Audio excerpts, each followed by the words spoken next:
What if you could travel to parallel worlds? The same year, the same Earth, only different dimensions. A world where the Russians rule America. Or where your dreams of being a superstar came true. Or where San Francisco was a maximum security prison.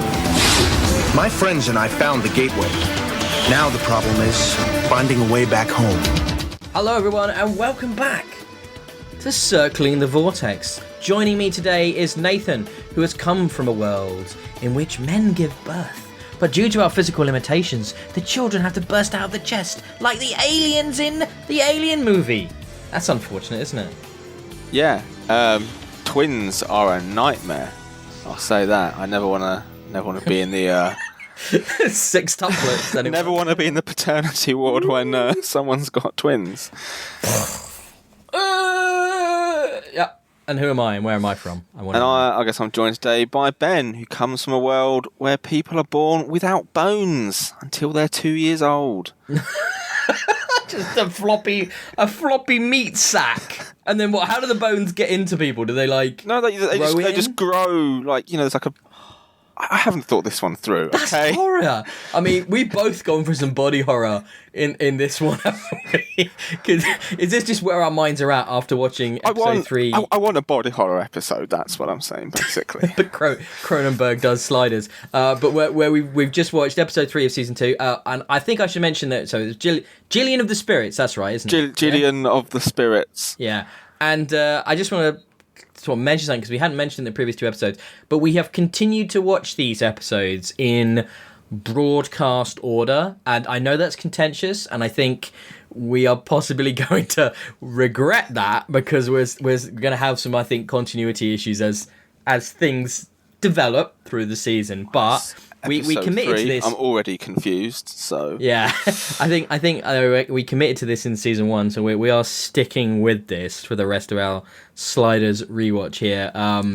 So do you want to get straight into the recap, Nate? Should we just sort of do the thing where we normally do? We'll just recap it and chat about it as we go and see what we come out with. Okay, there's actually a lot to unpack in this one. There is a lot, though. I didn't. So impressions. We just watched the episode. I didn't love it. I liked it. I thought it was fun. I wouldn't say it's great. It wasn't bad. It was a kind of episode you'd just stick on when you're doing the ironing. That kind of. Yeah, we'll watch a bit of Gillian and of the Spirits. So let's go. Let's start with the pre-credit scene. So, they're on some kind of water planet, and they're all wearing what I described as they're like the crap Power Rangers in their matching cagoules and hats and waterproof trousers. Yeah, I think Wade all Red Ranger. Rembrandt I think was blue. Blue, yeah, he was. And Quinn was in yellow. Yeah, and Arturo had actual normal looking ones. Yeah, he was the only one wearing a regular raincoat and a black hat, which was weird considering the rest had gone to obviously the primary colours store. I like to think when doing costuming, he just said no, I'm not wearing that. They approached him with a green one, and he's like, no, don't ever do that again, or I quit. you can see. John Rhys Davies is a lovely man, so I doubt he's too much of a git, but I bet he can be a bear. I am not the Green Ranger. I can see. Do I look like the Green Ranger? I went a bit Brian Blessed with that, actually. They're quite similar when you think about the two. So in this world in which all we saw was forest and rain and matching outfits, the thing I kept thinking about is the implication of what we got of that world with the forest was that this was some kind of place devoid of civilization almost. But then again, they must have got those outfits somewhere. So do you think there was a strip mall or an outlet store? Just that was the last thing left, and that's they just got raincoats. I understood it was just rainy land. They just slid to Scotland. And didn't like it. Yeah. Oh, it's a bit wet. It's a bit boring. So this was. I think this was clearly. Right. Well, we know what's happened here. Although they come up with. Go on. Also, I did like it that the pre-credit or what do we call it? The pre-world actually did have some effect. So I think this was backward, Yeah. wasn't it? Right. So let's come up. We've come up with a concept for the main story. How do we get him on the astral plane? Right. So we need to go underworld with storms. And we need to go somewhere with rain, storms, and lightning. Oh, and lightning hits the vortex when he jumps in, and that's how he ends up. First of all, him on the astral plane, but secondly, frying the timer. Yeah. Which obviously plays another big role. So, like you mentioned a minute ago, there was a lot in this, wasn't there? So we end up on this world, and right. So first of all, we establish that Quinn can see them. He's there. He's like a ghost. He's intangible. They can't see him. He floats through some bits. They can't hear him. Like incredible special effects. really blown away. Really cliche. Like doing that. I don't even know how to describe it. That weird, like convulsing thing when someone walks through you. Yeah, like Like when he like bends over, like in almost agony. Like oh, like very cliched. It's that look on his face of it hurt, but there was also a bit of it I liked. It wasn't all pain. I can get used to this, which he does throughout the episode. And he starts having a bit of fun with it, doesn't he? But so then we establish that. But then there's more, right? Let's just layer on. Let's just keep building. Oh yeah, this so world. So okay. Firstly, we've got, like, for all intents and purposes, Ghost Quinn. Yeah. Then they go to the town. Although for a bit, Quinn actually doesn't. Even though he's phased through them, he doesn't seem to like pick up the hint. He doesn't cotton on, does he? Start shouting at traffic when it almost hits him, or doesn't hit him. Or... Can you not see me? No, somebody walked through you a minute ago, mate. You're clearly not there. Like, you're meant to be smart. What's going on? So we're in this town, San Francisco. It's a bit quasi 50s. Quasi 50s. So we get retro, Wade to go. There's like a billboard for vacuum tubes. And he goes, what's a vacuum tube? And Arturo goes, there's a long pause. What was it? It's for televisions. Technology. No. The technology they had before capacitors. You're like, not really an answer. Doesn't explain what a vacuum tube is, does it? It's like I think when the writers wrote that, they also didn't know what a vacuum tube was. And I'll be honest, I'm not really that clear. So, like, whatever. It's a nice little neat foreshadowing of Arturo being annoying this episode. Oh, bullshit Arturo at the max. I think in a way, right, I think we already created a few of these. So obviously we've got Gatewatch, we've got Thirsty Wade, and there was some pretty Thirsty Wade here early on when Quinn's not there and she was like pining and like really stressing hard about him not being there. And you know, it goes on throughout the episode, some extreme thirst. But I think we probably should start tracking when Arturo's a dick, because this was like grade A Professor Arturo at his worst, like at his like most petulant child, wasn't it? Like at times really insufferable. That's almost like, I don't know, it feels like when he's not being a big part of the story, they just default to him being a dick.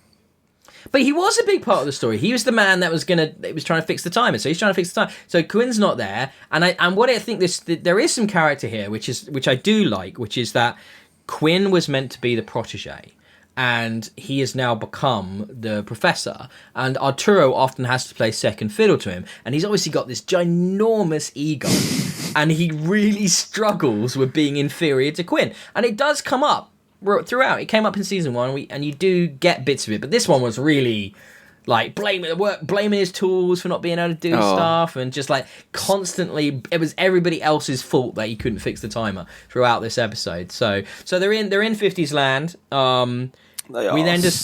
We then introduced to the titular character of Gillian. No, because he asks for a payphone first.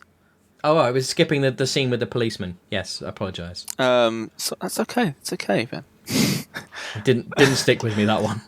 When Quinn scared the horse. And what he's saying, what's that on your wrist? And I was like, it has... What is it he says? It doesn't have a second hand. Doesn't have a second hand. I don't know why that was the bit. And then he mentions the, anti-technology statute. Oh, I like how you took a note of that. You couldn't see that, listeners, because I'm currently looking at Nathan over Discord as we record this, and he looked down at his notes to get the terminology correct. I love that. I love how committed Nathan is to this. And so obviously there's something with technology, but then Quinn, he does in the first of many things in this episode that have no bearing later on, you find out that Quinn can be seen by animals as he frightens the horse to distract the policeman, That's so which true. never comes up again.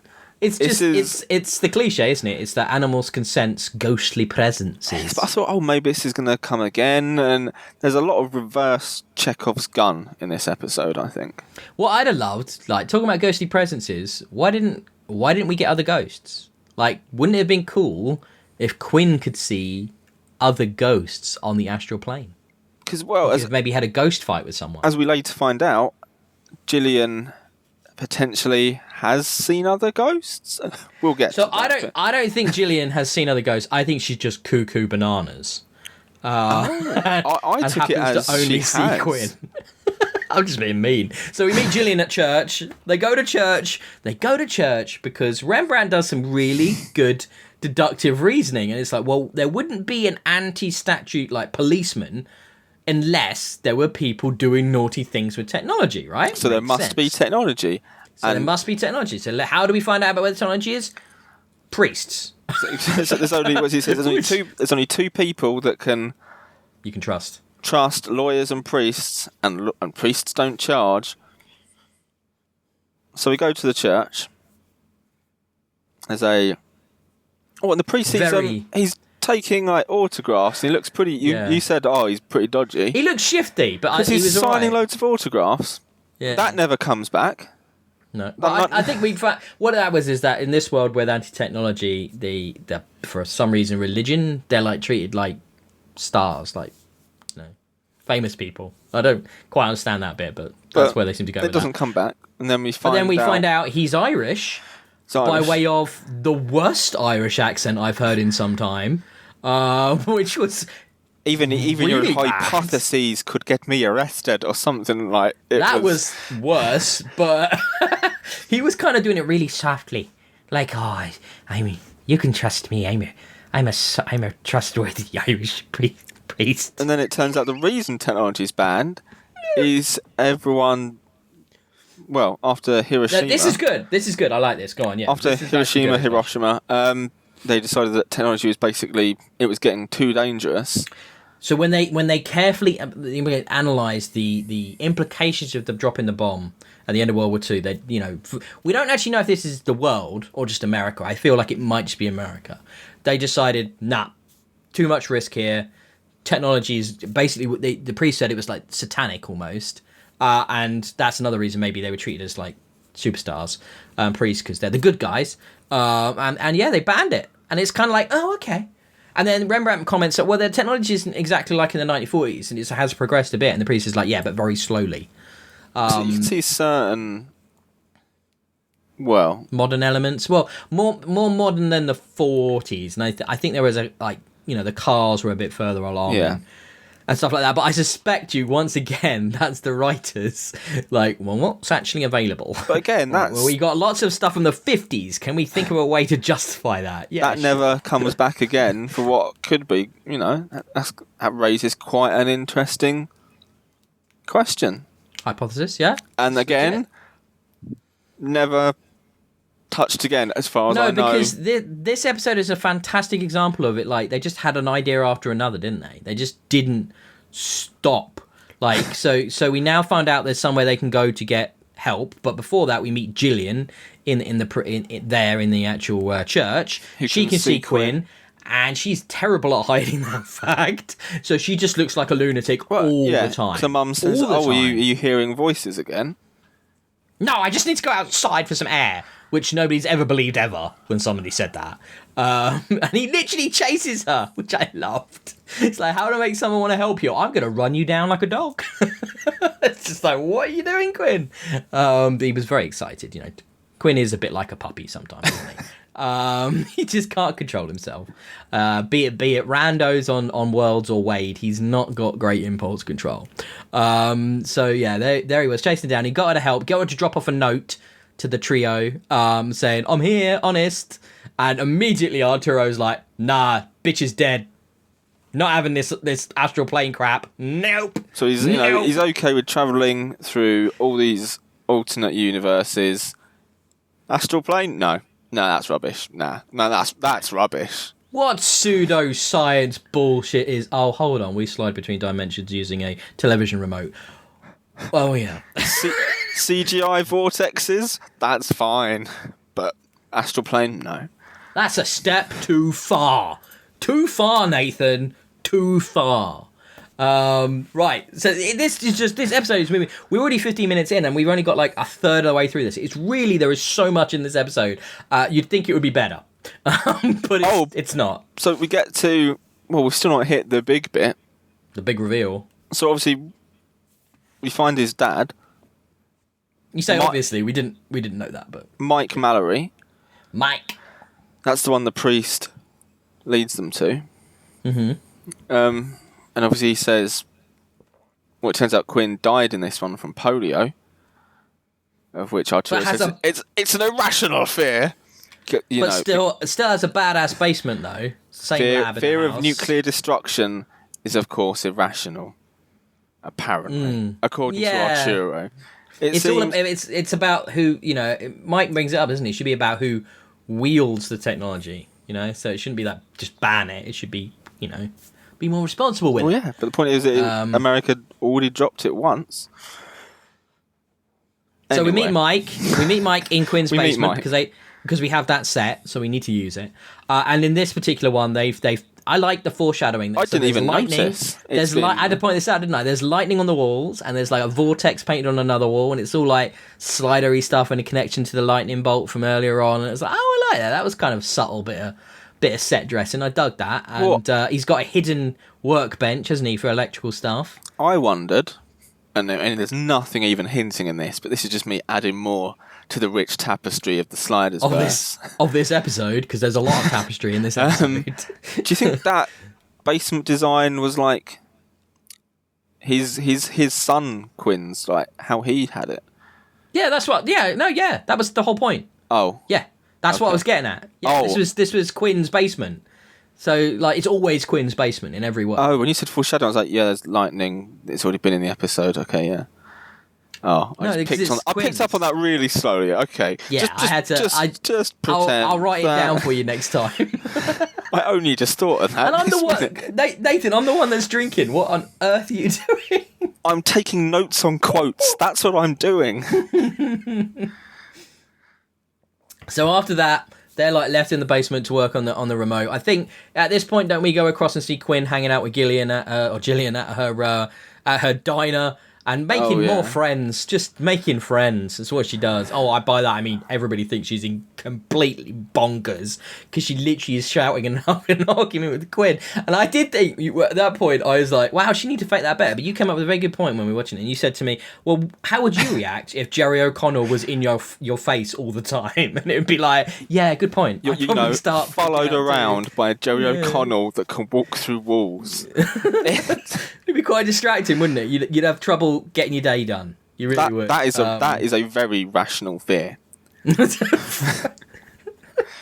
I'm looking behind myself now. Just check. No, he's not there. It's okay. We're good.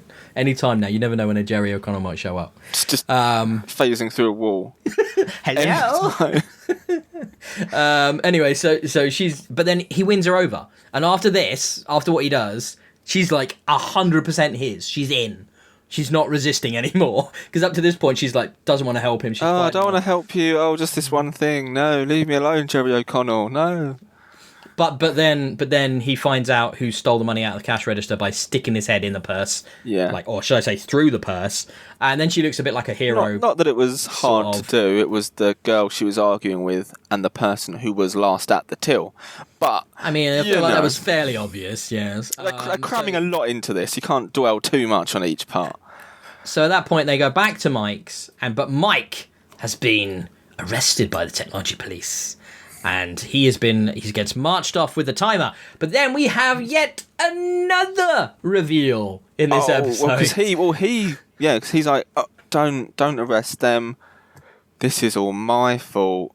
And for some reason the police They've done nothing wrong. Sure. Well, we know why they believe it. We now find out why. Yeah. Turns out that Bat, Bureau of Anti-Technology, is in league with Mike and some other Yeah, it's the Why don't Bureau they of go by- Anti-Technology. Why don't they go by that acronym through the episode? It just seems so obvious.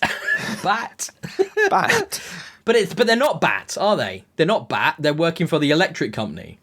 That's They're what it working turns for out. the electric company. So it's not BAT. If BAT really exists, we don't know. It could be the electric company doing a thing the whole time just to steal technology so that when the Congress is going to repeal the statute and they're going to have all confiscated the so much of it that they can just, Well, they have printed circuit boards out of the wazoo in the electric company factory. It's crazy. They've got them just coming out of boxes, you name it. They're loaded for it. So they cock up a cockamamie plan gets created here where they're gonna like get some more insider scoop from our trio, and then they're gonna kill them, which just sucks.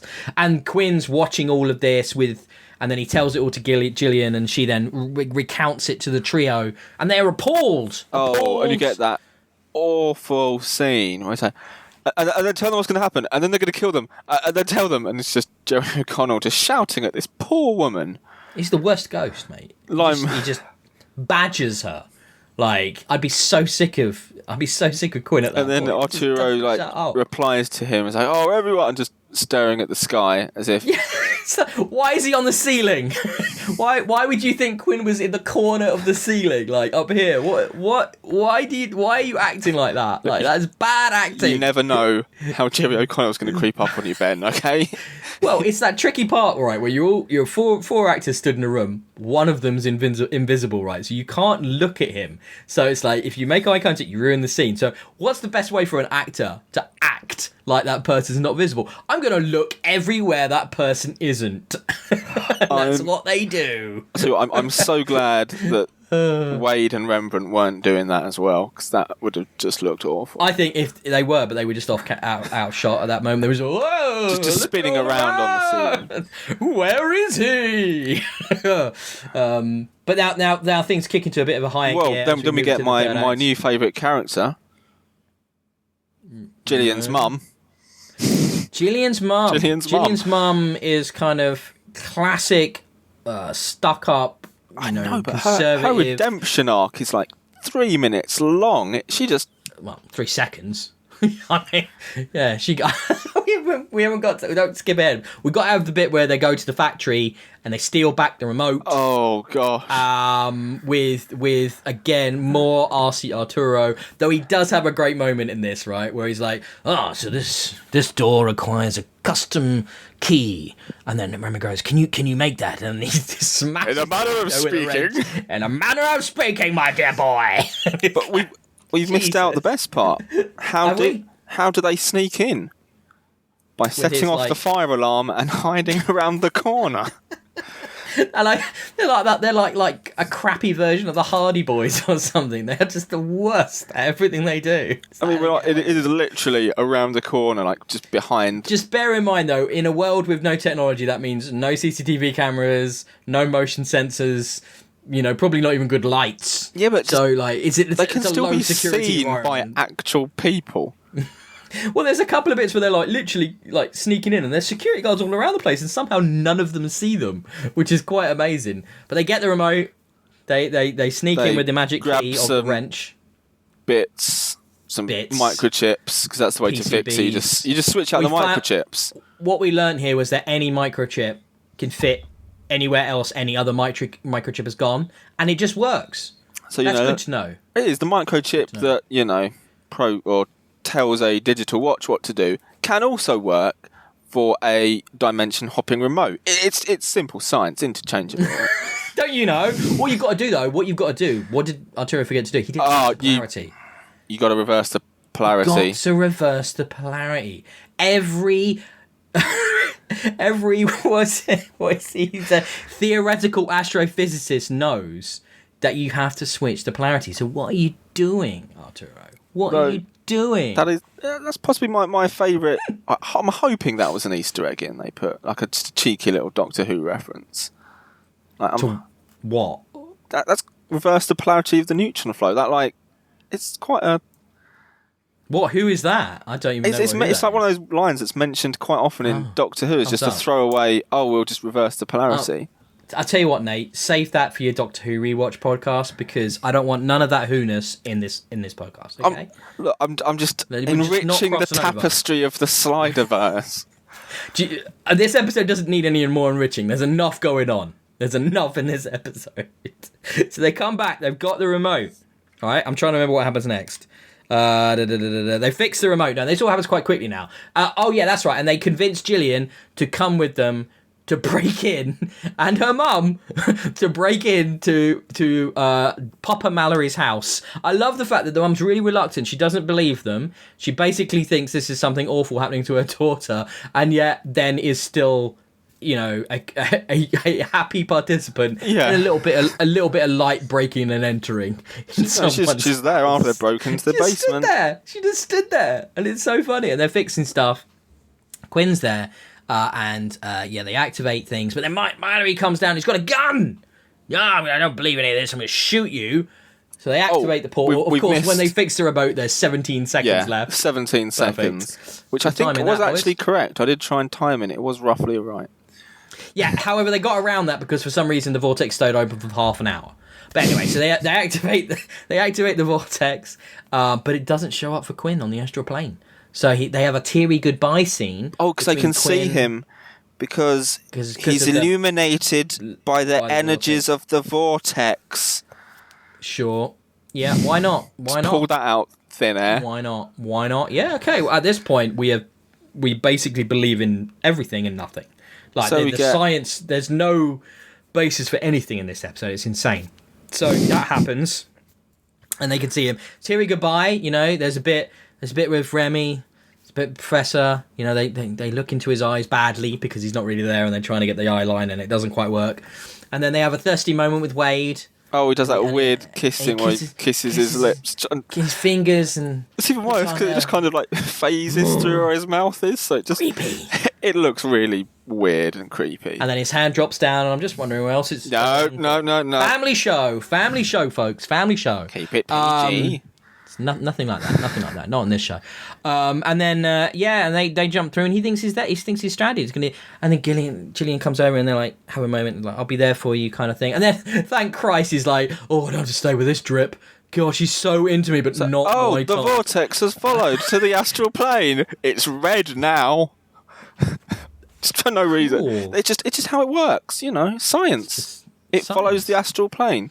I am not a theoretical astrophysicist, so I can't argue against the validity of this science.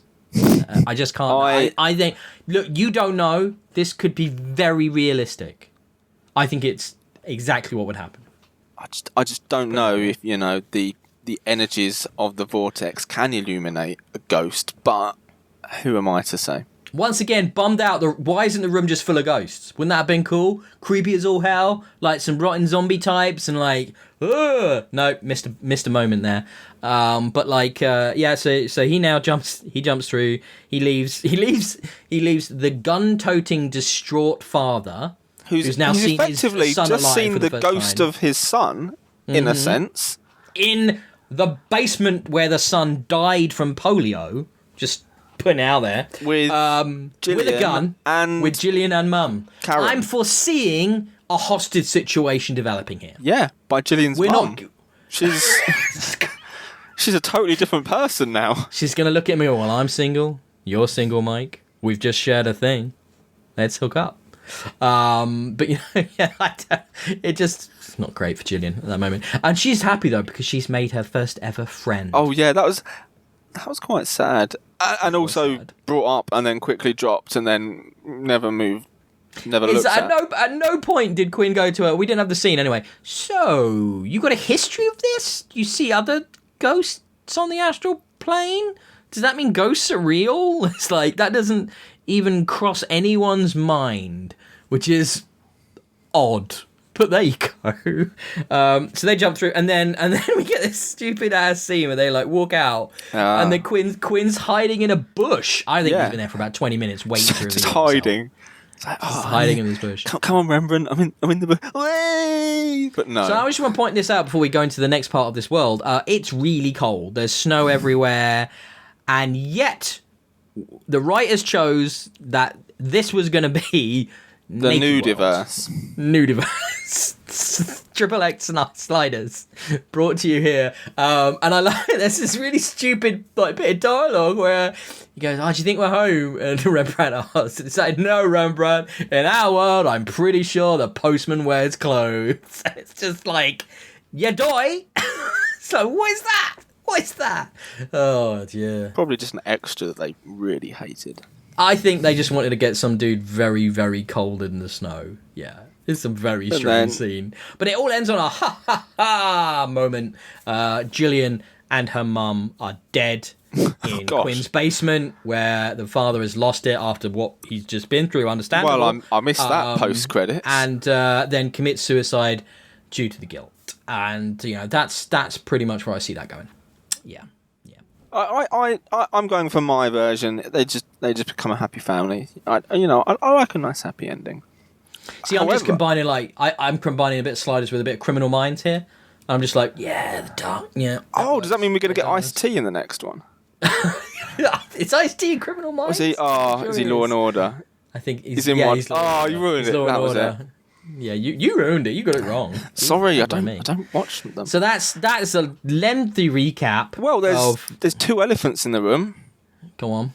The van couple. Well, yeah. Is this because we're not watching it in production order? It could be. It's going to be super weird if those guys show up again. I suspect they won't, though. I have a feeling it will just be dropped like so much in Sliders is. I don't think they're coming back. I need this for my shared Sliders universe. I mean, I'm still convinced it's going to be a crossover with Sabrina the Teenage Witch from the Magic episode. Don't take this dream away from me. I mean, I would. I mean, that would be a thing. That would be certainly interesting. I'm not sure that's going to happen. I mean, so what was your takeaway from this episode? Like, what did you enjoyed this one more than I did? I enjoyed it. I wouldn't say it's a good episode, but I enjoyed it.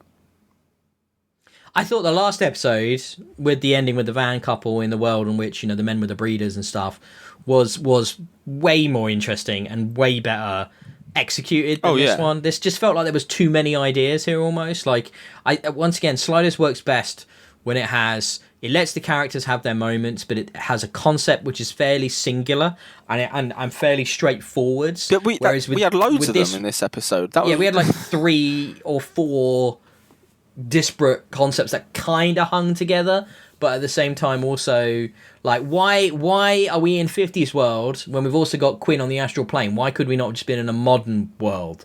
Like, so why have we got that element sort of fighting for screen time and explanation next to this other one? You've got Ghost World, 50s World, Illegal Technology World, Quinn's Dad World. Loads of them, which you could easily have made, easily made a whole episode about Quinn seeing his dad. Maybe they do another one. I don't know. They could do. Quinn's dad is a recurring character, yes. So you will see. Oh, well, again. you've spoiled that for me. No, it's not a spoiler. It's more like a tease. It's more like a get excited about Quinn's dad. Yeah. I don't want to get excited about his dad. He wasn't good in this episode, that actor, though, was he? Like, he was that face when the vortex is just like this weird, like, contorted. I can't tell what you're meant to be feeling. Now. I can kind of understand that. Because obviously Quinn was, meant to be. He's like semi-visible, so obviously he would have been put in post. So obviously all they told him was, just imagine Jerry O'Connell's in front of you. So yeah, everyone's going to pull a weird face. If you're listening to this, Jerry O'Connell, we love you really.